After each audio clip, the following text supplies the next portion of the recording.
Welcome back to the Old Bull and Young Calf Boston Sports Podcast. And not exactly like last year, but it is the most wonderful time of the year. It does suck the Bruins are not in the playoffs, but we have the Boston Celtics in the driver's seat to win the championship this year, just like last year. We have the NFL draft coming up, some exciting stuff around that. And then the Red Sox. I mean, the Red Sox are on a bit of a heater, and we're eventually going to talk about them. But right now, it's all about, you guessed it, the sponsors. So, Dad, tell us the sponsors, the people who help us keep the light on. Who are they? The sponsors don't pay us anything, and we do this out of the goodness of our heart. That would be William McCormick, Pinellas Park area. You need a therapist. He is your guy. He is the greatest. Moonlight Boba, yummy boba teas, yummy pho, pad thai, all that good stuff. They are in St. Pete, Florida. Hit those people up if you want some refreshing food. And then Sip and Saber, my little cousin Abigail up in Grafton, Massachusetts. Awesome protein drinks to start your day. And here we go, Matt. It's Yes. time again. Yeah. And, speaking of therapy, right? I'm wondering, Dad, you mentioned before we even got on this podcast, very Tatum focused. I think this is Tatum's playoffs, and that's what I think a lot of Celtics fans are hoping for. How much therapy do you think winning the champion? What's up, Jeff Unknown? I'm gonna interrupt what I say. All Jeff's ready here. to go. Jeff Unknown's Yep. locked in. He's got his banner up next to his TV. He knows what's important here, right? He doesn't have a conference championship banner hanging up. He doesn't have a wild card around division. He has a championship banner hanging up. Hopefully, get him another one. So yes, Jeff. So Dad, how much therapy do you feel last year's championship did for Tatum and what he hopefully will become as a player? Do you think it made any difference in the way that we might see Tatum this playoffs, or what we might see from Tatum this playoffs? So this is fantastic because really how we should be starting this Celtics postseason is talking about, can they manifest, the drive? Could they stay motivated after winning a championship? Teams, players get complacent. They get, it's just human nature. It was what made Tom Brady so great for so many years and what made him an absolute lunatic. Like winning that much and then still working harder to win more, it's just so natural to just take a step back, take it a little easier. Normally, that's what we'd be talking about here. But thankfully, the media and fans, they just decided, no, we're going to move the goalpost on the Celtics and especially Tatum. Okay. Last year's championship didn't count. The road was easy.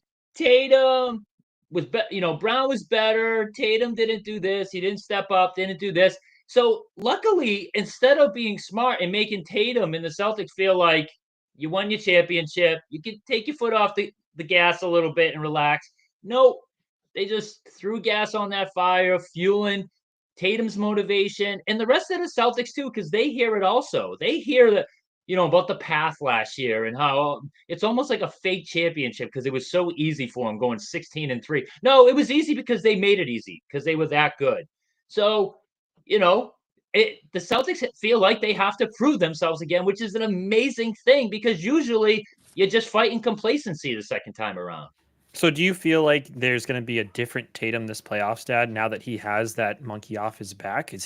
Are we going to see a more confident, maybe less up and down? What do you hope, not what you're hoping to see, what do you actually think is going to happen? Try and remove the Celtics fan from you. Are you going to see, you think there's going to be more consistent? Do you think there's no change? Do you think that championship did anything for Tatum when it comes to these playoffs?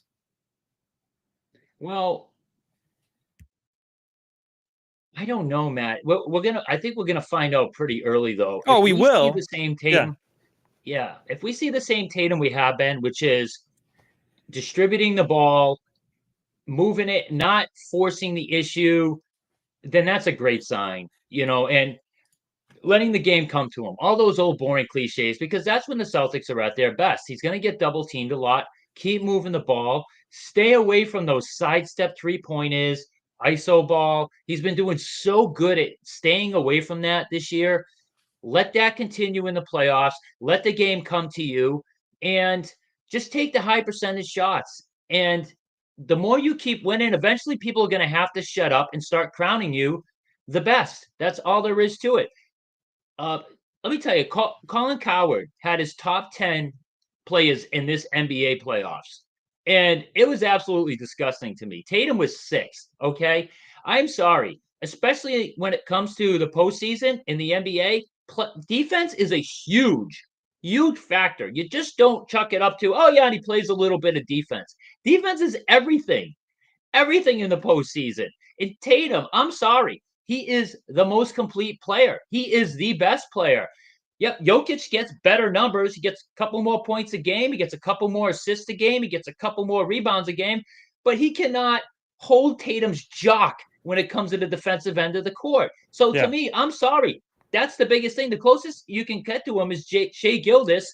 But, the defense, the rebound and the assist numbers are better on Tatum's end. He's a taller defender. And yep, Shea scores a little bit more, but when it all boils down to it, Tatum is the most complete player in this postseason, period. Yeah, and I think you mentioned that you're not too sure, and we'll see early on. But since it's our job as podcasters to make committed takes, right? So you have to decide. Yeah. You can't let the game decide. What are you going to see? So personally, I think that championship takes Tatum to another level in the playoffs. I think this year in the clutch, and we got to see. I don't know if everybody understands this. My dad, my son, and I, so his grandson, and went to a First hand. Celtics game, and we got to see Tatum's first ever career game-winning three-pointer, and that kind of snowballed, right? We saw it against the Pelicans. We saw the big shot to tie it against the Knicks. I mean, Tatum down the stretch is just getting better and better. No matter how many people have tried to throw, mud on his late game, stuff, he's statistically one of the best end game players in the league since he's come into the league, and it's just improved. And Jeff, to hear Tatum's going to be an absolute force in the paint, right? I completely agree, Jeff. And I think one of the things I was harping on throughout the year is when my dad was frustrated about the lack of driving or settling for threes. I feel like we have a coach who understands the goal, just like we understand the goal. And he has put a cap on how much our guys can drive and how much risk is worth the reward to beat the, Milwaukee Bucks on January 12th. I think we're going to see a lot more driving. I don't think we're going to have these astronomical three numbers, especially if they don't start to fall. I think we are going to shoot a ton of threes. But I think come playoff time, this is when it matters. And this is when it's time to kill. This is when the killer whales show up. That's what Missoula loves, right? And I think we're going to see a lot of driving. And I think that Tatum that people loved in the paint is going to come back. So I'm really excited. I mean, for me, I think that championship did wonders for Tatum's confidence. And I'm hoping, and again, I've always been a proponent that he's an awesome player, but I understand that he can be somewhat inconsistent at times, right? He's had some of the amazing games, but I think that was a monkey off his back. And I think he's going to be hungry this year. So I think we're going to see a different Tatum. I think we are too. And, like you said, the monkey's off his back now. He's starting to get confidence on those last end of quarter, end of game shots. He's starting to nail those that used to be like a real bugaboo for him. A He was lost terrible at possession. those. Yeah. He would just get himself in the worst possible shot and throw up a brick. And now he's starting to nail those. That's a big, and again, we always forget because it feels like Tatum's been in the league for 100 years. He's 27 years old. And I think this is going to be the postseason that absolutely defines him, that shoots him through the stratosphere. That's going to force people to start talking about him as the face of the league, as the best player in the league. This is going to be it. I feel like it's coming. He just has to stay away from, forcing it. I don't want to see any backup sidestep 3-pointers, low percentage 3-pointers, unless there's no time on the shot clock. He has no choice. Just stay away from that, Tatum. You can get almost any mid-range jumper you want. You can drive to the hoop almost any time you want. Just take the three when it's wide open and your feet are set, because he nails them for the most part when that's the case. And just rely on that. You're going to be the guy. And, I went back and I watched the Mavericks finals. And let me tell you something, Pritchard was not good. And we have Pritchard this year playing at another level. Hauser has been a force in the second half of the year. We Oh are yeah. just loaded. And Horford has just gotten beautiful. They rested him beautifully. He should be batteries charged, ready to go. Still a big part of this team. We are in prime position. I'm going to say, state the obvious. No major injuries, knocking on wood right now. And we should be, there's no excuses. We should win it again, and that's all there is to it. And Matt, I wanted to ask you, Luke Cornett, anyone else? Like, who do you think the rotation is? How deep does Missoula go? Does he go 8, 9, 10 players? What do you think? I think that the Magic are a bit of a strange team, and I think they don't have too many dominant bigs compared to what we see with like Cleveland with Mobley and Jared Allen. So I Well, they think it'd got be two tough. really big wings. They're not Yes, they have the considered wings, centers, right? but they're Yeah. like, So yeah, the best part about Missoula this season is he's kept everybody on their toes, right? At this point, we have no idea what the game plan is going to be, right? They went heavy double big towards the end of the year with Porzingis and Cornette out there, and sometimes Cornette, Horford, some great action there. So I think Cornette, it's tough. I don't know what game plan is going to come out. I don't know how much of it is smoke and mirrors, but he's definitely proved himself down the end of the stretch. He's put up some crazy numbers. He's put himself in some rarefied name lists at the end of the season when it came to like his like pick and roll scoring and his points at the hoop and his per attempt. So I think Cornette gets a nod at some point in this game. I'm really curious how much respect Missoula is going to pay this Magic team. We do, of course, see Memphis has just lost by 51 points to the OKC Thunder. It does kind of put the Celtics on notice. It's like, hey, here they are. They're over there. They're taking it seriously. They're not playing with yeah, their food. So it's going to be very nope. interesting to see how that's going to translate. So Cornette, would love to see him get involved. I'd have to see historically how like Pritchard and Hauser have performed against this Magic lineup. One thing for Pritchard though is the Magic have Cole Anthony, and Cole Anthony is the reason they're in this game. I honestly think that they should have lost to the Hawks, but by the looks of it. But Cole Anthony put up 25 points. He's not a 25 point per game scorer. Banchero and Wagner just like pooped their pants on live television. So Pritchard lines up very well with Cole Anthony. I think there's some stuff there. So I think Pritchard can have, I think, a lot more opportunities in this series. I don't know how Cornette fits in this series. Do you see Cornette like getting more?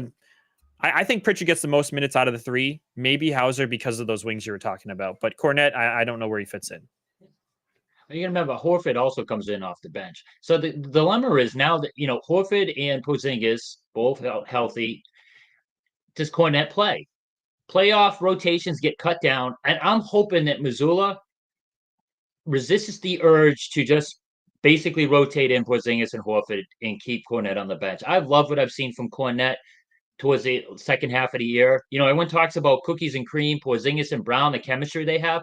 Tatum and Cornette have developed some amazing, amazing pick and roll chemistry that's been very effective. I really hope that Missoula resists the urge to go with an 8-man rotation and extend it to 9. Give Cornette, 15 minutes, get him in there, cut down on Porzingis' minutes a little bit. Let's face it, guys, we really, I mean, something's like going wrong if we need a heavy dose of Porzingis in the first 2 rounds. You know what I mean, Matt? Like, Porzingis should be able to play like 25 minutes, and we should skate like backwards Michael Jackson moonwalk to the conference finals. It's something's seriously wrong if we get pushed to a game 6 or 7 in these first 2 rounds. So resist that urge. Make sure Cornette plays. Keep Porzingis fresh. The less minutes he plays in the first 2 rounds, the less chance he has of getting injured. So and we've seen how we need Porzingis. We didn't need him last year in the postseason, obviously. We need him this postseason because there are some major hurdles coming after those first 2 rounds. Cleveland is legit, and my God, you look at the West, OKC. I foreshadowed them coming when we first started this podcast, Matt. You remember me talking about Celtics need to get some Yeah. championships now because they're on the come, and the way their team's set up, they're going to be something to be reckoned with. And I'm hoping we can still, if we do run into them in the finals, we can catch them, still with the inexperience factor. And because, once they get that out of their system, this finals run, if they make it, man, there's going to be some serious button heads with that team. So Oh yeah. we have to have Porzingis ready to go. Again, that's getting ahead of ourselves, but hey, I mean, let's be realistic here. They should not receive a challenge in the first 2 rounds. They should Cleveland, and the way OKC looked, I think they're going to be there, Matt. No, yeah. I mean, we're gonna have plenty of time to talk about Nope, that. That's you're for sure. silent. And uh, hello, am I good? No, you're good. We're gonna have plenty Yeah, of you're time to good talk now. about OKC, and I mean they are definitely a threat. But what I will say is, it looks like this Magic team do use their bench quite a bit. I know that they did get out ahead of the Hawks team pretty well, so the metrics are kind of a bit odd here. But they had 20 minutes for Cole Anthony, 28 for Yep, 28 for Anthony Black, right? Jonathan Isaac got 18 minutes. So, I mean, at that point, they had a couple guys at 12 and 13 minutes. So they really had like an 8-man rotation in that Atlanta Hawks game. And they gave over 20 minutes for the most part to three of those guys, those last three guys. So we should see some amount of the Celtics bench matching that. And I'm really hopeful that the bench squad, the road dogs, all those guys are going to come out and put their stamp on this game, because they do have like, that's the best part about keeping so many of these guys. They've been here, they've done it, they've faced the adversity. So bring it on. I'm so excited. I mean, we're 1 minute over. The game, I'm sure, will start in a few minutes here. Yeah, What's your prediction yeah. for And this game, Dad? Go ahead. Sorry, go ahead. a Go ahead. couple things though, Matt. Like with Orlando, they have the best defensive team in the league against a 3-pointer.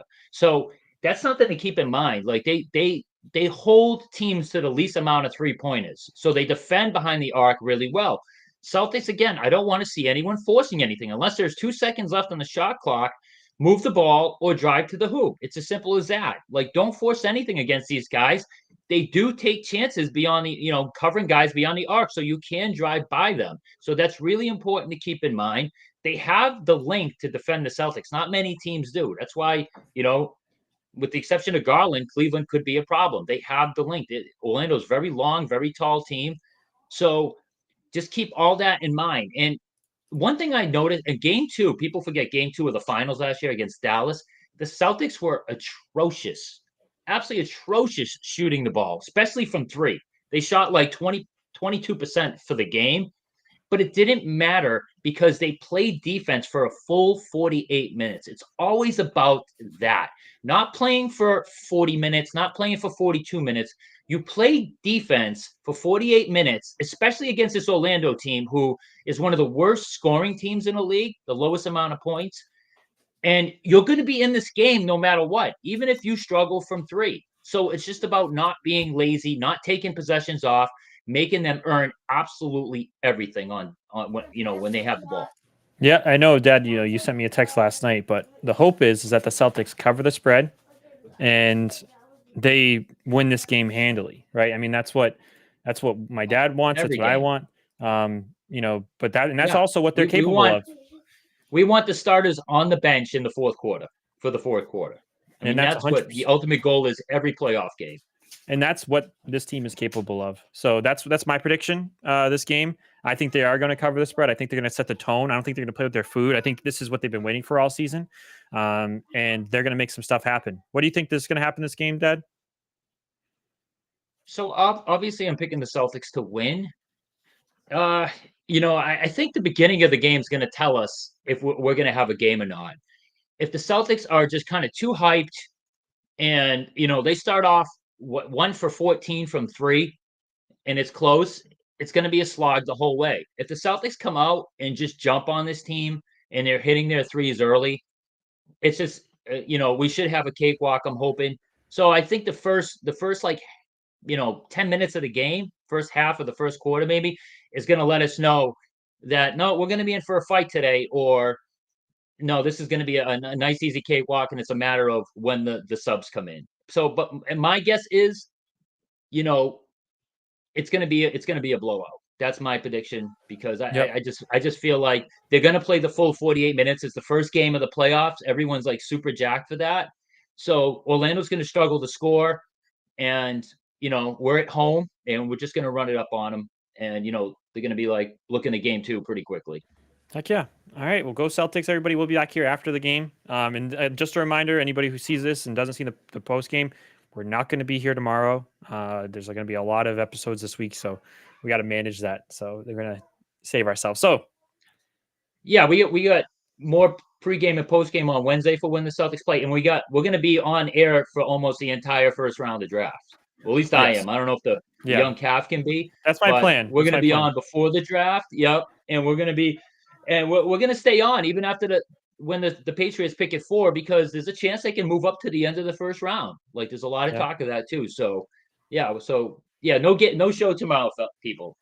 Yep. So yeah, I hope everybody has a good time. Tune in and go Celtics. We'll be back in the post game. Bye-bye.